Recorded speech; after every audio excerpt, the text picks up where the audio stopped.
We live in the shadow of a number vast. It has ceased to mean anything to the human mind. It is a mathematical black hole that warps the entire financial future of the world. That number is $37 trillion. It is the debt currently owed by the United States government. To put that figure into chilling perspective, $37 trillion is more than the combined annual GDP of China, Japan, Germany, and the United Kingdom. It is a debt accumulated, not over centuries, but exponentially over the last 2 decades. A self-inflicted wound that has now become a terminal economic diagnosis.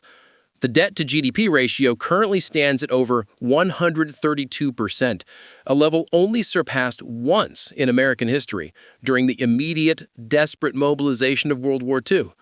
But unlike 1945, there is no post-war economic boom coming to inflate this burden away.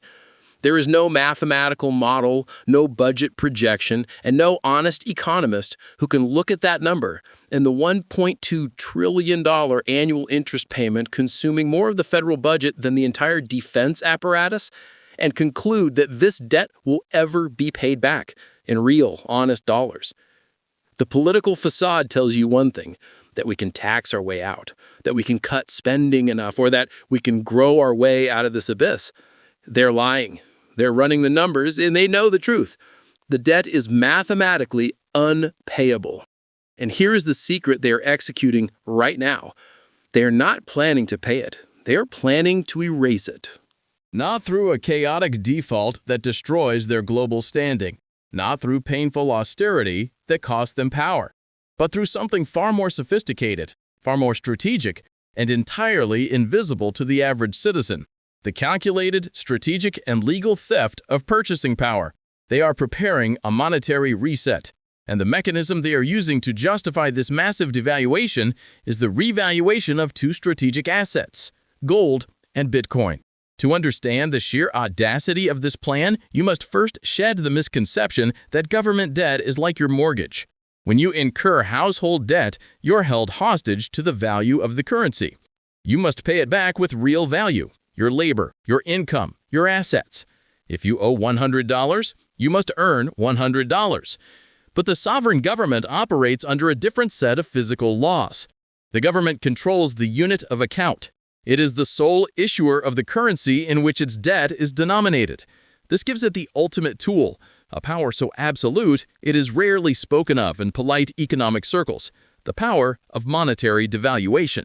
The government can redefine what a dollar is worth. They can revalue the assets on their balance sheet and, in doing so, make an unpayable debt simply disappear without ever technically defaulting.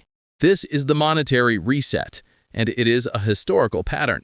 It has happened before, and the current administration is following the 1933 playbook with astonishing fidelity. In 1933, the United States, under President Franklin D. Roosevelt, faced a crisis that, while smaller in nominal terms, was just as debilitating in proportional terms. The nation was crippled by the debt from World War I and the crushing deflation of the Great Depression. The dollar was rigidly tied to gold at $20.67 per ounce, a price that had been fixed since 1879. This strict gold standard meant the government could not print money to finance its debts without triggering a full-scale bank run on the remaining gold reserves. They were solvent on paper, but insolvent in reality. Roosevelt's action was a masterpiece of political engineering and financial theft. Step 1, confiscation. On April 5, 1933, FDR issued Executive Order 6102. The order outlawed the private ownership of gold coin, bullion, and certificates by U.S. citizens. Americans were forced to turn in their gold to the Federal Reserve in exchange for the fixed price of $20.67 per ounce. This was justified under the guise of stabilizing the economy and preventing hoarding. It was the crucial first move, getting the citizens' assets off their balance sheets and on to the government's. Most Americans complied, trading gold for paper dollars at the old low price. Step 2, revaluation. Once the majority of the nation's gold was safely stored in government vaults, confiscated at the price of $20.67 per ounce, Roosevelt made his move. In 1934, under the Gold Reserve Act, the official statutory price of gold was unilaterally increased to $35 per ounce. That was a 69% revaluation enacted overnight. The impact was instantaneous and overwhelming. The U.S. government had effectively just created wealth out of thin air. Their gold reserves, which had been worth about $4 billion at the old price, were suddenly revalued to nearly $6.88 billion. This difference, the $2.88 billion in new paper value, was booked as a profit, a massive infusion of capital that stabilized the Federal Reserve and gave the government the necessary paper wealth to finance its massive New Deal spending programs. This financial sleight of hand is known as seigniorage, and it was used to technically cover government liabilities. But here is the critical secondary effect, the invisible theft. The debt the government owed was still denominated in dollars, but those dollars were now worth 69% less relative to the only truly hard, stable asset in existence, gold. The government debt burden, measured as a percentage of the now inflating economy, plummeted by 15 percentage points in real terms over the next 5 years. They effectively erased a huge portion of their debt without ever raising a tax or cutting a program. The cost was paid entirely by the citizens, who had faithfully traded their gold for paper dollars at the low price of $20.67. They watched that same ounce of gold revalued to $35, but they could not buy it back. They were left holding the paper dollars, which were slowly and surely debased through the inflation that followed. 1933 was not ancient history. It was a successful, calculated proof of concept. It established the blueprint. The path to debt elimination is not through repayment, but through the strategic accumulation of a hard asset, the monopolization of that asset away from the public, and its subsequent revaluation to create a multi-trillion-dollar paper offset to unpayable liabilities. This is the playbook the U.S. government has dusted off. The circumstances are identical: unpayable debt, overwhelming interest payments, and the mathematical certainty of a crisis. But the assets have changed. The government is no longer just looking at gold, they are looking at the 21st century digital gold, Bitcoin. And the crisis is not coming in 20 years. It is in motion right now. The pieces are locking into place for the 2027 reset. The historical precedent of 1933 provides the map, but the current crisis demands a modern, even more sophisticated application of that ancient financial theft. Today, the United States debt crisis is not just one of size, it is one of acceleration. The current debt stands at $37 trillion with a debt-to-GDP ratio of 132%. Every 4 months, the nation accrues another $1 trillion. The annual interest payment alone, $1.2 trillion, is a black hole consuming productive capital. The official projections from the Congressional Budget Office and the Treasury are unanimous. Even under optimistic growth scenarios, the debt is terminal. You cannot tax your way out. You cannot cut your way out. You cannot grow your way out. These are not political opinions. They are mathematical realities. The government's only option is the path of historical precedent, monetary devaluation. But modern devaluation must be executed with finesse. Simply printing $37 trillion would cause instant, visible hyperinflationary chaos. a spectacle that would destroy global faith in the dollar and the U.S. government's credibility. They need a cover story, a strategic justification that looks like responsible policy, like smart foresight, like protecting American innovation. They need strategic reserve revaluation. This is why they have chosen a two-pronged strategy: gold for the past and Bitcoin for the future. The Bitcoin strategy: creating a $1 million anchor. The first critical piece of the modern playbook is the establishment of a strategic Bitcoin reserve. Most people dismiss Bitcoin as separate from government, a decentralized movement. This is precisely why it is the perfect tool for the reset.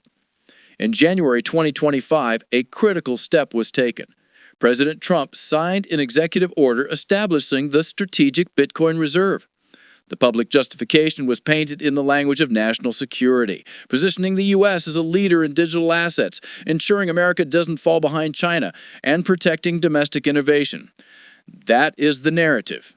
Here is the reality. The U.S. government already holds approximately 210,000 Bitcoin, seized quietly over years from criminal enterprises like Silk Road, Bitfinex, and various ransomware cases. At current market valuations, let's assume Bitcoin trades around $100,000 per coin. That existing reserve is worth about $21 billion, not nearly enough to matter for a $37 trillion problem. But the executive order and supporting legislation, like the bill introduced by Senator Cynthia Lummis, direct the Treasury to acquire more Bitcoin. The proposed target is 1 million Bitcoin over the next 5 years. Crucially, they are not buying this Bitcoin on the open market. That would instantly spike the price and make acquisition prohibitively expensive.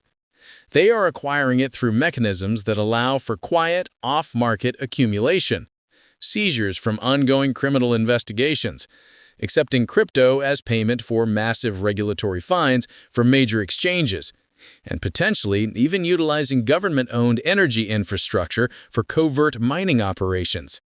The goal is to accumulate this 1 million coin reserve without signaling their intent to the global market. They are positioning themselves as the largest, most consequential player in the Bitcoin ecosystem, setting the stage for the true mechanism, revaluation. Let us follow the playbook.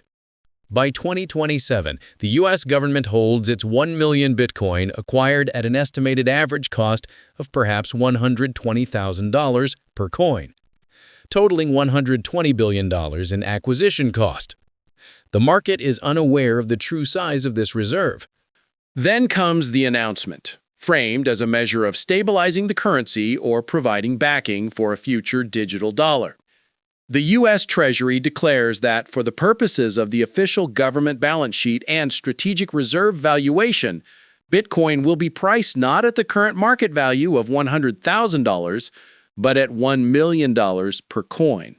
This is the creation of wealth from thin air. Their 1 million Bitcoin reserve, acquired for $120 billion, is suddenly worth $1 trillion on the government's books.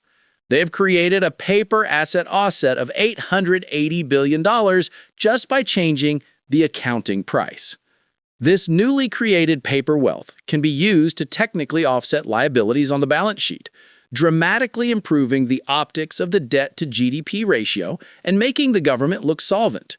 But the effect doesn't stop at accounting. When the largest financial entity in the world, backed by the full faith and credit of the United States, declares Bitcoin is worth $1 million for reserve purposes, the market is forced to follow. The market reprices Bitcoin, driving it into the hundreds of thousands, validating the government's balance sheet math. The gold strategy, the $5.2 trillion anchor. Bitcoin alone cannot bear the weight of the $37 trillion debt. It must be paired with the traditional anchor, gold. The U.S. government officially holds 8,133 tons of physical gold, primarily stored at Fort Knox.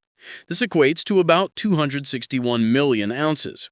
At a current market price of, say, $2,800 per ounce, this reserve is worth roughly $731 billion. But here is the outrageous accounting trick. The U.S. government does not value its gold at market price. It values its gold on the books at the statutory price set in 1973, $42.22 per ounce. On paper, the entire U.S. gold reserve is valued at a paltry $11 billion. They are holding an asset worth $731 billion and declaring its value to be $11 billion. This is not incompetence, it is premeditation. It is the maximum room for a future revaluation.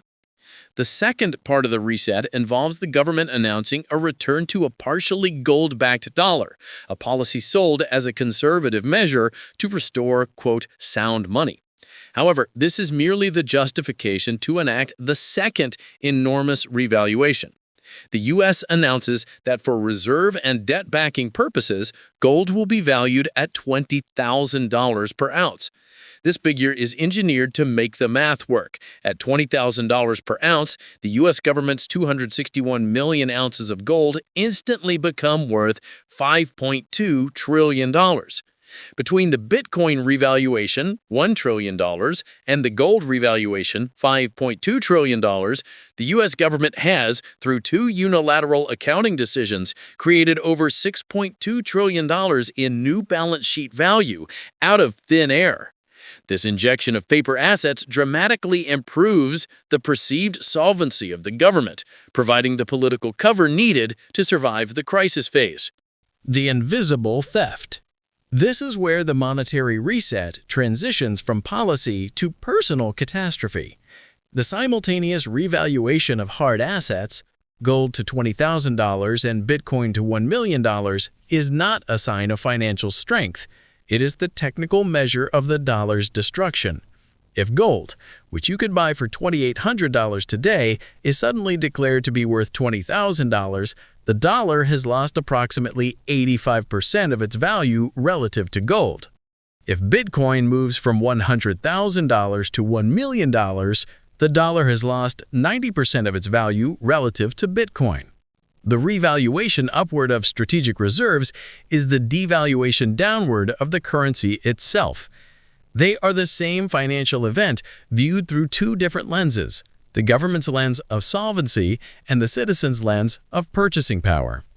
The average American doesn't measure their wealth in ounces of gold or fractions of Bitcoin. They measure it in terms of rent, gasoline, and groceries. When the dollar loses 85–90% of its value against hard assets, it loses 50 to 70% of its value against everything else. This is not inflation at 5% or 10%. This is stagflationary collapse. Food prices triple, energy costs quadruple, the cost of living explodes, and the $37 trillion debt, while still nominally $37 trillion, is now repaid with dollars that are worth a fraction of their former value. They have effectively stolen $24 trillion in real purchasing power from the hands of dollar holders, creditors, and savers, and transferred that value to the state in the form of reduced debt burden. This is the ultimate, intentional act of wealth transfer, executed not through war or revolution, but through an accounting decree justified as stabilizing the currency. The most disturbing evidence that this reset is not a fringe theory but a globally coordinated move comes from the international dimension.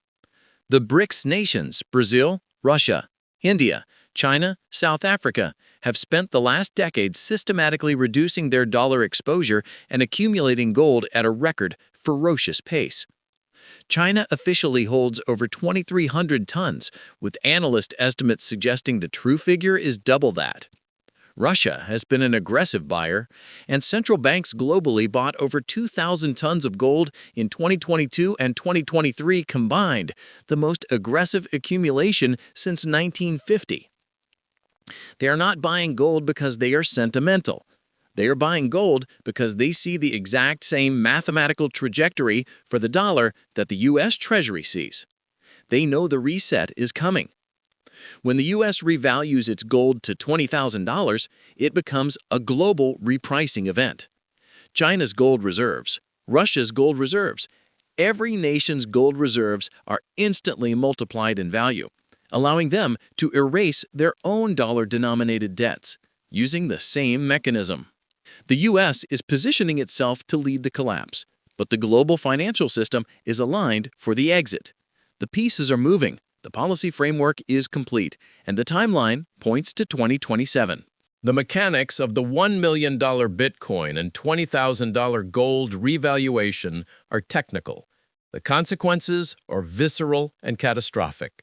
The ultimate intended outcome of the monetary reset is the largest, fastest, and most pervasive transfer of wealth in modern history, a transfer from the unsuspecting middle class directly to the sovereign state. When the dollar loses 85% of its value relative to hard assets, it collapses the real-world economy. This is what the 2027 revaluation phase looks like in your life. Imagine you have $100,000 in liquid savings, perhaps in a checking account, a CD, or a money market fund. You are financially prudent. Over the next 3 years, as the revaluation drives the price of goods, services, and energy upward, the official CPI inflation rate, the lie the government tells you, might hit 15% annually. But the real inflation, the inflation of the cost of groceries, housing, and energy, will spike to 30% or 50% in the first year alone. Your $100,000 cash balance remains $100,000 nominally, but its purchasing power has been decimated. That $100,000 now buys what $30,000 to $40,000 bought just 3 years prior. You have lost 60 to 70% of your life savings legally, quietly, completely. This is the hidden cost of the government erasing its $37 trillion debt. It is not an accounting exercise, it is an economic sacrifice. The destruction of the middle class. The primary targets and losers in this strategy are those who have historically been considered financially responsible. Savers and retirees. Anyone on a fixed income or relying on dollar-denominated savings, pensions, annuities, and traditional 401ks heavily invested in bonds. Their income streams and principal are suddenly worth dramatically less. Bondholders. The backbone of the financial system, pension funds, insurance companies, and individual investors holding U.S. Treasury bonds will be repaid in these devalued dollars. They are the government's creditors, and they will see a 70 to 80% real loss on their investment. Wage earners. When currency collapses, wages never keep pace with prices. While rent and food prices double and triple in nominal terms, wages lag, leading to a massive, sustained decline in real wages and a precipitous fall in the standard of living. The economy does not boom. It enters a period of severe stagflation, high inflation, coupled with low growth and rising unemployment. Small businesses cannot raise prices fast enough to cover skyrocketing input costs. Financial stability evaporates. The American dream, the ability to save, invest, and retire securely, dies, destroyed by the very entity sworn to protect it. Conversely, the winners of the reset are starkly obvious. The U.S. government, they solved their solvency crisis by erasing $25 trillion in real debt burden and preserved their power.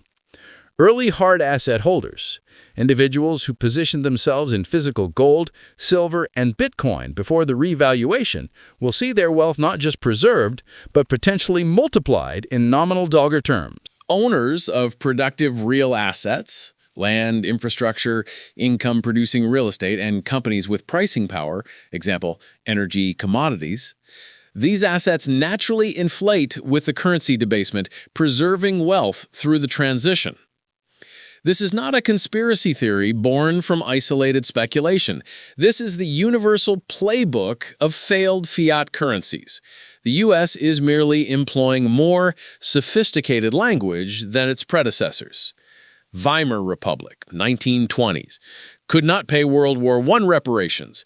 Printed money, hyperinflation destroyed the mark and the German middle class. Zimbabwe, 2000s, printed money to cover deficits. The currency became worthless, the debt burden was wiped clean. Venezuela, 2010s, printed bolivars to cover spending. Hyperinflation destroyed savings, but the government's liabilities were erased. The script is always the same. Government gets over-indebted, government chooses devaluation, savers pay the price. The U.S. is simply calling its money printing, strategic reserve policy, and its currency debasement as gold-backed dollar restoration. The outcome, however, is identical. The closing window, your action plan. The timeline is visible. 2025 is accumulation. 2026 is crisis. 2027 is revaluation. If you wait for the mainstream financial news to confirm this is happening, you will already be too late. The window to prepare is closing now. You must adapt or face the inevitable destruction of your financial stability.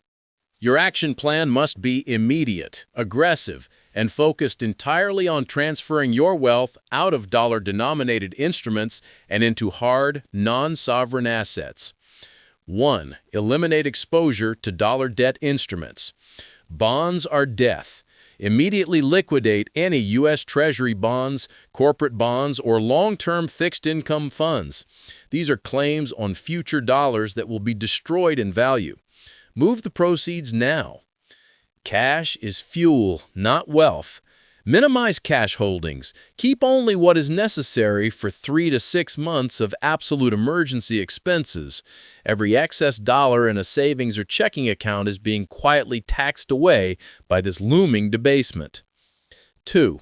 Acquire true hard assets. Physical gold and silver. This is 5,000 years of proven wealth preservation. Buy physical metal, coins and bars that you hold securely outside of the banking system. Target 10 to 20% of your net worth to ride the gold revaluation from $2,800 to $20,000. Bitcoin, the digital gold, is the non-sovereign, mathematically scarce asset they are positioning to revalue to $1 million. If you understand the technology, you must own and self-custody a portion. This is the ultimate hedge against monetary failure. Target 5 to 15% of your net worth based on your risk tolerance. Productive real estate, land, farmland, or rental properties with fixed-rate mortgages. These assets will see their nominal price soar with inflation, while the debt used to acquire them will be inflated away, repaid with cheaper dollars. 3. Diversify jurisdiction and income. International accounts. Open accounts and hold a portion of liquid wealth in stable, low-debt currencies like the Swiss franc, Norwegian krone, or Singapore dollar. Do not keep all your eggs in the U.S. monetary basket. Build non-monetary skills. When the currency is unreliable, skills that generate real essential value, medical trades, agricultural knowledge, mechanics, plumbing, become the ultimate form of personal wealth insurance. Your ability to produce matters more than your bank balance. This is your final unvarnished warning. The government will not tell you this is theft. They will call it necessary policy. They will package it as stability. But the numbers do not lie. The historical precedent is absolute. And the policy moves, the executive orders, the legislated proposals, the central bank gold buying, are all confirming the timeline. The choice is simple, and it must be made now before the crisis phase begins. Do you adapt to the mathematical reality, position yourself in hard assets, and preserve your wealth through the reset? Or do you trust the narrative, hold your dollars, and watch your life savings become collateral damage in the government's necessary act of financial survival? Position yourself today. The clock is ticking toward the 2027 monetary reset.